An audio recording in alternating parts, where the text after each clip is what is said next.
ശബരിമല സ്ത്രീ പ്രവേശനത്തിൽ താൻ ചതിക്കപ്പെടുകയായിരുന്നുവെന്നാണ് മുൻ Devaswom board president A Padmakumar പറയുന്നത്. സ്ത്രീകളെ പ്രവേശിപ്പിക്കുന്നതിന് മുമ്പായി തന്നെയും പോലീസ് ചുമതലയിലുണ്ടായിരുന്ന ശ്രീജിത്ത് IPSനെയും തിരുവനന്തപുരത്തേക്ക് വിളിച്ചു വരുത്തി. മുഖ്യമന്ത്രിയുടെ ഓഫീസിലെ ഒരു ഉന്നതനാണ് ഇതിന് ചരട് വലിച്ചത്. തൻ്റെ അറിവോടെയല്ല സ്ത്രീ പ്രവേശനം നടന്നത്. സ്ത്രീ പ്രവേശനം അടക്കമുള്ള വിഷയങ്ങൾ ഉൾപ്പെടുത്തി ആത്മകഥ എഴുതാനുള്ള തയ്യാറെടുപ്പിലാണ് CPM നേതാവായ പത്മകുമാർ. ശബരിമല സ്വർണ്ണക്കടത്ത് കേസുമായി ബന്ധപ്പെട്ട് പത്മകുമാറിനെതിരെ CPM നടപടിയെടുക്കാൻ തീരുമാനിച്ചതിന് പിന്നാലെയാണ് പത്മകുമാറിൻ്റെ ഈ വെളിപ്പെടുത്തൽ എന്നതാണ് പ്രത്യേകത. വെളിപ്പെടുത്തൽ വന്നത് മാധ്യമങ്ങൾക്ക് മുന്നിലല്ല, പക്ഷേ തനിക്ക് പറയാനുള്ള ചില സൂചകങ്ങളായി അദ്ദേഹം പുറത്തുവിടുകയാണ് ചെയ്തിരിക്കുന്നത്. പാർട്ടി നടപടി മുന്നിൽ കണ്ടാണോ പത്മകുമാർ ഈ തന്ത്രം നടത്തുന്നത് എന്നതാണ് CPM കേന്ദ്രങ്ങളും നിരീക്ഷിക്കുന്നത്. പത്മകുമാറിൻ്റെ സമ്മർദ്ദത്തിന് വഴങ്ങി നടപടികളിൽ അയവ് വരുത്താൻ CPM തയ്യാറാകുമോ എന്നതും കണ്ടറിയേണ്ടതാണ്. എന്തായാലും നിർണായകമാണ് ഈ നീക്കങ്ങൾ. VV അരുണോട് തിരുവനന്തപുരത്ത്. അരുൺ, പ്രധാനമാണ് ഈ നീക്കം. പത്മകുമാറിനെതിരെ നടപടിയെടുത്തില്ല, അത് തെരഞ്ഞെടുപ്പിൽ നഷ്ടമുണ്ടാക്കി. ഇത് CPM റിപ്പോർട്ടിൽ രേഖപ്പെടുത്തിയ കാര്യം കൂടിയാണല്ലോ. അപ്പോൾ ഈ തന്ത്രങ്ങൾ, ഇത് പത്മകുമാറിൻ്റെ തന്ത്രമാണ്, സമ്മർദ്ദതന്ത്രമാണെന്ന് CPM സംശയിക്കുന്നുണ്ടോ? അങ്ങനെയെങ്കിൽ അതിൽ CPMൻ്റെ നിലപാടെന്തായിരിക്കും?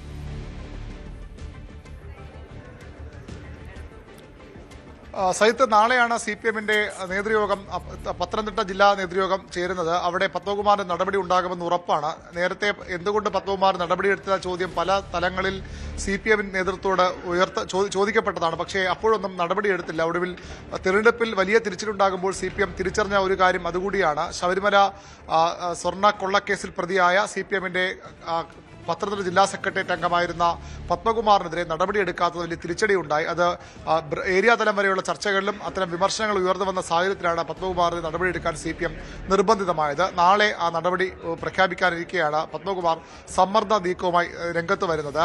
ശബരിമല യുവതീ പ്രവേശനത്തിലടക്കം താൻ എടുത്ത നിലപാടുകളായിരുന്നില്ല അന്ന്, അതായത് CPM നിലപാടായിരുന്നില്ല അന്ന് പത്മകുമാർ സ്വീകരിച്ചത്. സ്ത്രീ പ്രവേശനത്തെ, യുവതീ പ്രവേശനത്തെ CPM സർക്കാരും വലിയ രീതിയിൽ പിന്തുണച്ചപ്പോൾ പത്മകുമാർ അതിനോട് യോജിച്ച നിലപാടല്ല, പരസ്യ പ്രതികരണം പോലും ആ രീതിയിലായിരുന്നില്ല. അതുകൊണ്ട് തന്നെ അവിടെ സ്ത്രീകളെ പ്രവേശിപ്പിക്കുമ്പോൾ തന്നെ അവിടെ നിന്ന് മാറ്റി നിർത്താൻ ബോധപൂർവ്വ ശ്രമമുണ്ടായെന്ന പ്രചരണമാണ് ഇപ്പോൾ പത്മകുമാർ നടത്തുന്നത്. അതിൽ ചെറിയ വസ്തുതയുമുണ്ട്. കാരണം പത്മകുമാർ ആ സമയം ബിന്ദു അമ്മണി മറ്റൂടെ കയറുമ്പോൾ പത്മകുമാർ ശബരിമലയിൽ ഉണ്ടായിരുന്നില്ല. അത് മനഃപൂർവ്വം മാറ്റിയതാണ്.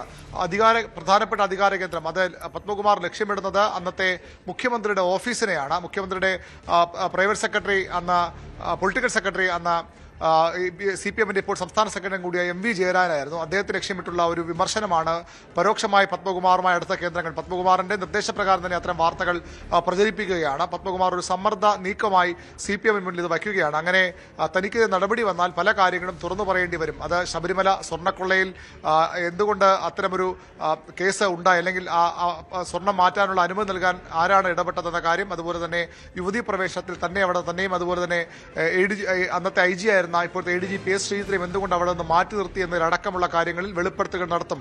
അത് CPMന് വീണ്ടും വെല്ലുവിളിയാകും. CPMന് വീണ്ടും CPMനെതിരെ കാര്യങ്ങൾ തിരിയുമെന്ന ഒരു ഭീഷണി സ്വരത്തിലുള്ള ഒരു സമ്മർദ്ദ നീക്കമാണ് ഇപ്പോൾ പത്മകുമാർ നടത്തുന്നത്. പത്മകുമാർ അനുനയിപ്പിക്കാതെ ശ്രമങ്ങൾ ഇതിനകം CPM തുടങ്ങിയിട്ടുമുണ്ട്.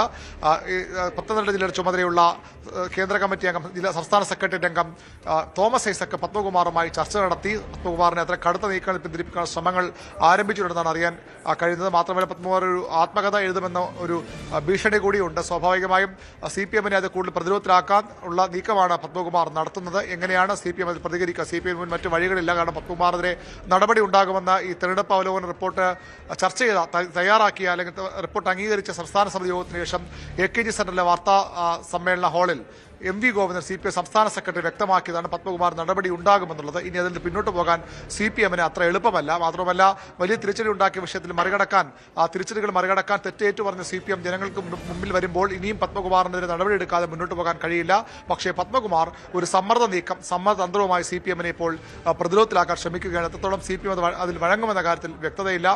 അന്നത്തെ മുഖ്യമന്ത്രിയുടെ ഓഫീസിനെ ലക്ഷ്യമിട്ടുള്ള വിമർശനമാണ് പത്മകുമാർ ഉന്നയിക്കുന്നത്. അല്പസമയത്തിനകം അന്നത്തെ മുഖ്യമന്ത്രി, ഇപ്പോഴത്തെ പ്രതിപക്ഷ നേതാവ് പിണറായി വിജയന്റെ വാർത്താ സമ്മേളനം ഇവിടെയുണ്ട്. ഞാൻ നിൽക്കുന്ന AKG സെന്ററിലെ ഈ വാർത്താ സമ്മേളന മുറിയിലുണ്ട്. അവിടെ ഒരുപക്ഷെ അക്കാര്യത്തിൽ അദ്ദേഹം നിലപാട് ഒരുപക്ഷെ പറഞ്ഞേക്കാം. പത്മകുമാർ അത്തരം സമ്മർദ്ദ നീക്കവുമായി വന്നാൽ എങ്ങനെ CPM അതിനെ നേരിടുമെന്ന കാര്യത്തിൽ കൂടി CPMന്റെ നിലപാട് പ്രതിപക്ഷ നേതാവ് തന്നെ പറയാനുള്ള സാധ്യതയും തള്ളിക്കളയാനാകില്ല. സജിത്ത്, അരുണ, ഒരു കാര്യം കൂടി, ഈ പത്മകുമാർ ചിലതൊക്കെ തുറന്നു പറഞ്ഞാൽ CPMനെ വെല്ലുവിളിയിലാക്കുമെന്നത് വസ്തുത തന്നെയാണല്ലോ. കാരണം ഒരുപക്ഷെ ഇനി ചർച്ചയാവരുത് എന്ന് CPM ആഗ്രഹിക്കുന്ന വിഷയങ്ങൾ കൂടിയാവാം. സ്ത്രീ പ്രവേശന വിഷയത്തിൽ തെറ്റ് തിരുത്തിയതാണ്, നിലപാട് മാറ്റിപ്പറഞ്ഞതാണ്, കോടതിയിലടക്കം നിലപാട് മാറ്റി പറയുകയും ചെയ്തു. അപ്പോൾ ഇനി പത്മകുമാർ ചിലതൊക്കെ പറഞ്ഞാൽ അത് വീണ്ടും ശബരിമല CPM-ന് മുന്നിൽ ഒന്നുകൂടി പ്രതിസന്ധിയായി മാറും. അങ്ങനെയെങ്കിൽ ചില അനുനയ നീക്കങ്ങളുടെ സാധ്യത തള്ളിക്കളയത്തില്ല അല്ലേ?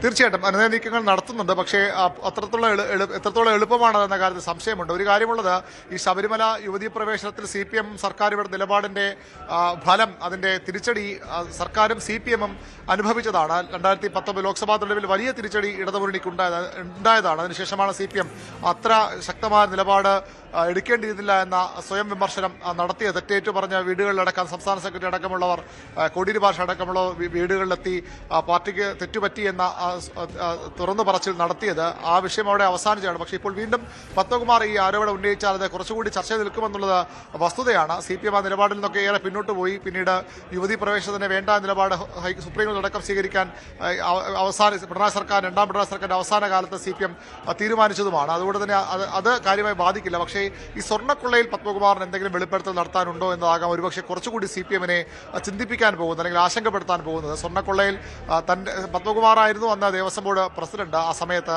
ഈ സ്വർണ്ണപ്പാളിയോട് നിന്ന് മാറ്റാൻ തീരുമാനിച്ച ഉത്തരവിൽ ഒപ്പിട്ടതൊക്കെ പത്മകുമാറാണ്. അതിനു പിന്നിൽ മറ്റാരെങ്കിലും ആണ് എന്ന് വരുത്തി തീർക്കാനുള്ള ശ്രമം സ്വാഭാവികമായും മുൻ ദേവസ്വം മന്ത്രിക്ക് എതിരെ അടക്കമെന്ന ആരോപണം ഉയർന്നു വന്നതാണ്. അദ്ദേഹത്തിന് നേരിട്ടിൽ ഈ ദേവസ്വം ബോർഡിന്റെ നേതൃത്വ പ്രവർത്തനം പങ്കില്ലെങ്കിൽ പോലും അത്തരം ഏതെങ്കിലും ആരോപണം പത്മകുമാർ ഉന്നയിച്ചാൽ ഒരുപക്ഷെ അത് CPM-നെ കൂടുതൽ പ്രതിരോധത്തിലാക്കും, കൂടുതൽ പ്രതിസന്ധിയിലാക്കും. അതാകാം ഒരുപക്ഷെ ഈ ശബരിമല യുവതീ പ്രവേശനേക്കാൾ CPM-നെ ആശങ്കപ്പെടുത്താൻ പോകുന്നത്.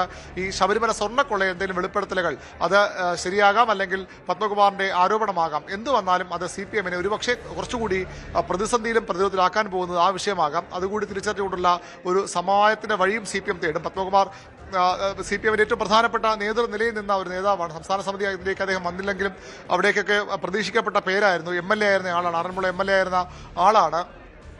അതുകൊണ്ട് തന്നെ പത്മകുമാറിനെ പോലെ പ്രധാനപ്പെട്ട നേതാവ് അത്ര പെട്ടെന്ന് CPM-നെ തള്ളിപ്പറയുമോ എന്ന കാര്യത്തിൽ വ്യക്തതയില്ല. അതുകൊണ്ട് ഈ കേസിൽ പ്രതിയായി ഇത്രയധികം വിമർശനം വന്നിട്ടും പത്മകുമാറിനെ CPM നടപടിയെടുത്ത് പുറത്താക്കാത്തത് അദ്ദേഹത്തിന്റെ പാർട്ടിയിലുള്ള ആ രീതിയിലുള്ള പാരമ്പര്യം കൂടി പരിഗണിച്ചുകൊണ്ടാണ്. പക്ഷേ ഇപ്പോൾ മറ്റു വഴികൾ CPM-ന് മുന്നിലില്ല. പത്മകുമാറിനെതിരെ ഇനിയും നടപടിയെടുത്തില്ലെങ്കിൽ എന്തുകൊണ്ട് പാർട്ടി ഘടകങ്ങളിൽ പോലും ആവശ്യമുയർന്നിട്ടും ഈ തെരഞ്ഞെടുപ്പ് തിരിച്ചടി ഉണ്ടായെന്ന് തിരിച്ചറിഞ്ഞിട്ടും എന്തുകൊണ്ട് പത്മകുമാറിനെ മാറ്റി നിർത്തില്ല എന്ന ചോദ്യത്തിന് കൂടി CPM മറുപടി പറയേണ്ടി വരും. അതുകൊണ്ട് ഒരുപക്ഷെ പത്മകുമാറിനെ ഇനി CPM സംരക്ഷിക്കാൻ ഇല്ല. പക്ഷേ അതിനപ്പുറത്തേക്ക് പത്മകുമാർ ഇത്തരമൊരു സമ്മർദ്ദ നീക്കം ശക്തമാക്കിയാൽ അത് CPM-നെ രാഷ്ട്രീയമായി ഏതെങ്കിലും തരത്തിൽ ദുർബലപ്പെടുത്തുന്ന ഒന്നാണെങ്കിൽ അവിടെ ഒരു സമവായ വഴി കൂടി CPM തേടും. തോമസ് ഐസക് വഴി അത്തരം നീക്കങ്ങൾ CPM സജീവമായി നടത്തുന്നു എന്നാണ് നമുക്ക് ലഭിക്കുന്ന സൂചനകൾ.